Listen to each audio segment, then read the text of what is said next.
Diyan mo makita kung sa kamaayo ang Ginoo. Bakit tila nagiging emosyonal siya sa tuwing binabalikan ang kanyang mga karanasan sa nakalipas na 23 taon sa paglilingkod.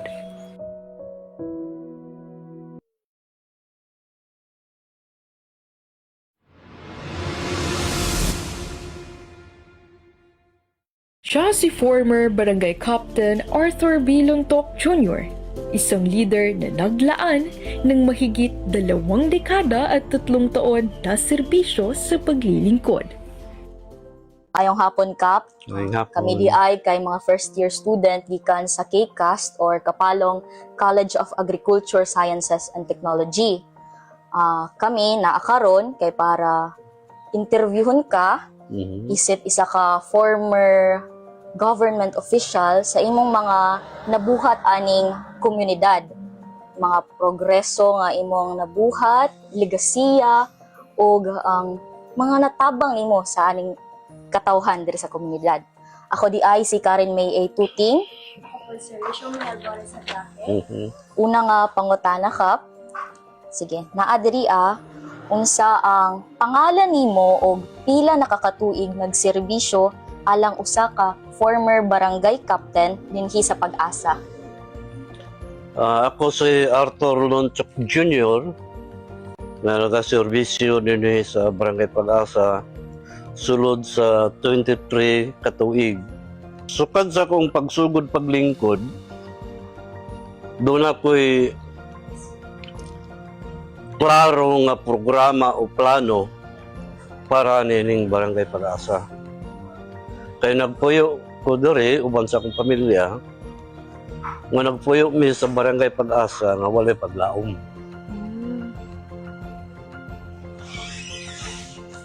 Tungod sa ako nakita, na-observe na ko sa barangay, sa di pa ako official, nga walay improvement. Tungod sa katarungan, nga walay plano ang leadership kagad. So akong gibuhat, paglingkod na ko, tanan na kong di plano, gikan sa LGU Kapalong, Province of Davao del Norte, sa Governor and other provincial officials. Abot pa ko og padala og sulat sa presidente. Panahon ni Erap Estrada. Pagpangayo og mga project. Unya hinay-hinay nga nahatagan og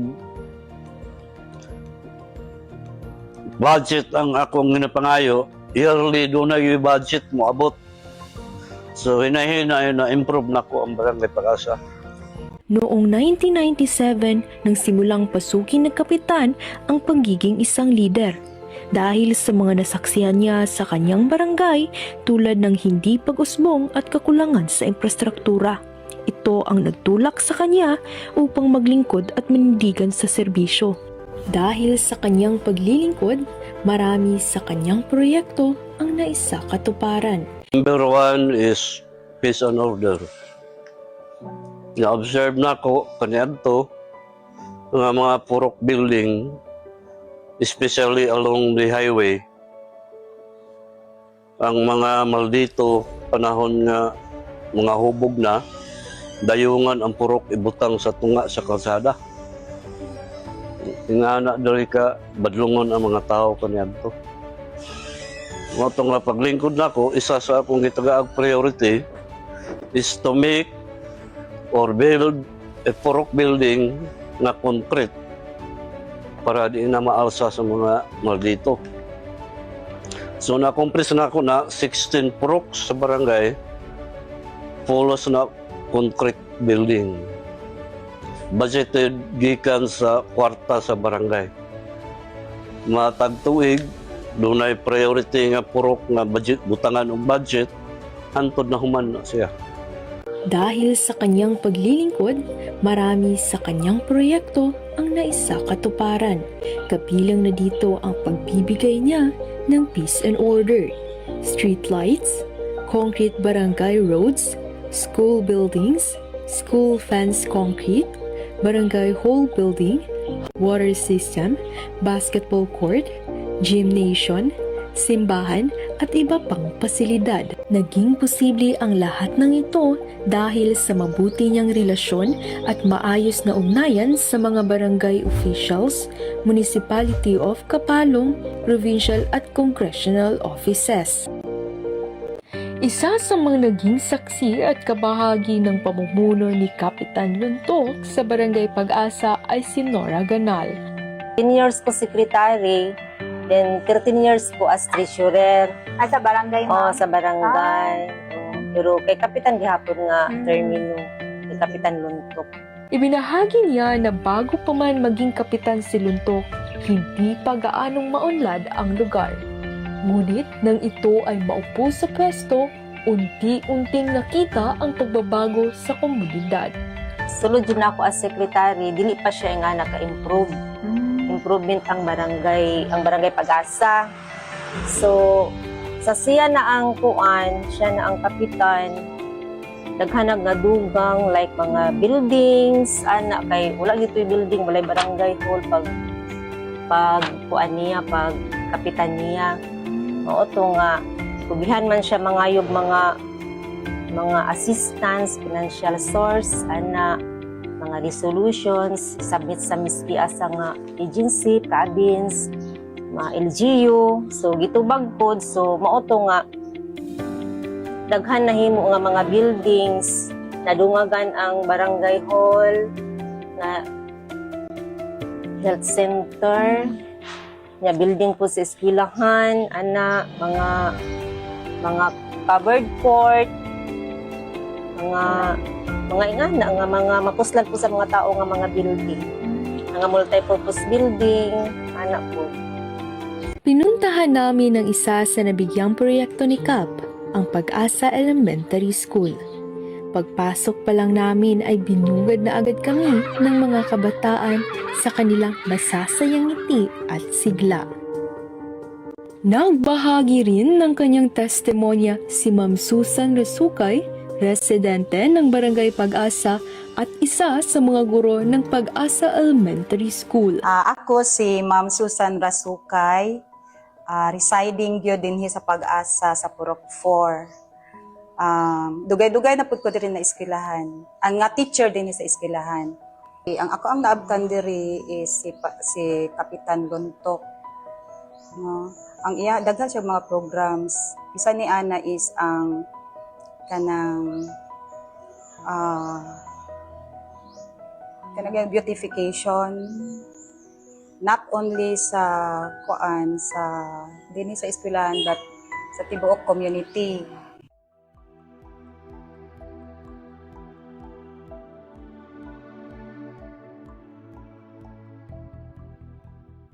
Then ako ang mensahe is in behalf sa Pag-asa Elementary School, dako gyud kay abong pasalamat sa nahimong contribution ni Kapitan during his term as barangay kapitan din sa Barangay Pag-asa. Kay through sa iyang leadership, daghan ang improvement usab nga na mugna or na himo sa atong eskwelahan. So, we are so thankful. Kauban ako ang mga kaubanan. O, sa pagkakaroon, nga dili na siyang kapitan, gipadayon gihapon sa ato ang tanang bago nga kapitan karon. So, that's all. Pakita rin ni Kap ang kanyang mga lumang litrato tungkol sa kanyang mga proyekto. Isa na rito ang tulay sa Purok Abyod. Pati na rin ang mga sertipikong nagbigay parangal dahil sa kanyang matagumpay na pamumuno. Dako sa aming pag-iikot-ikot ay nasaksihan namin kung gaano kaganda at kaunlad ang eskwelahang ito na dati ay kulang sa mga building classrooms. Ngayon, mayroon ng konkretong school buildings. Halo ang aming emosyon matapos ang paglalakbay na ito. Isang lakbay upang tuklasin ang storya ni Kap Arthur. Isang kwentong nag-iwan ng marka sa kaunlaran ng komunidad. Mula sa aming grupo, taos-puso kaming nagpapasalamat at sumasaludo sa iyo, Kap. Maraming salamat sa iyong serbisyo at malasakit.